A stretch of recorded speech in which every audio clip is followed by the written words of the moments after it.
சீன பட்டாசுகளை தவிர்க்க வேண்டும் என்று குரல் கொடுத்து வரும் சிவகாசி பட்டாசு தொழிலாளர்கள் மற்றும் உற்பத்தியாளர்களின் கோரிக்கை பரவலாக எட்டியுள்ளதை இந்த ஆண்டு காண முடிகிறது.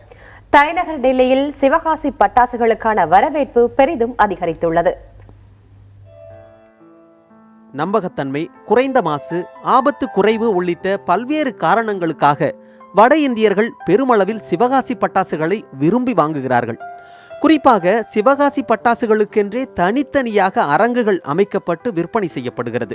டெல்லி காவல்துறையும் இதற்கென்று பிரத்யேகமாக அனுமதி வழங்கி வருகிறது. பல ஆண்டுகளாக இந்திய பட்டாசு சந்தையில் தனி ஆதிக்கம் செலுத்தி வந்த சீன பட்டாசுகளில் அதிக அளவு கலப்படம், மாசு, ஆபத்து போன்ற காரணங்களால் சீன பட்டாசுகளை வாங்க மக்கள் தயங்குவதாக கூறுகிறார்கள் வியாபாரிகள்.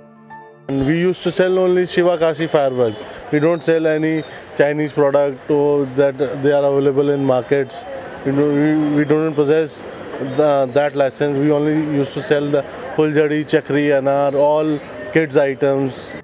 பெங்காலி மார்க்கெட் பகுதி மட்டுமின்றி டெல்லியின் அனைத்து இடங்களிலும் சிவகாசி பட்டாசுகளின் விற்பனை அதிகரித்திருக்கிறது.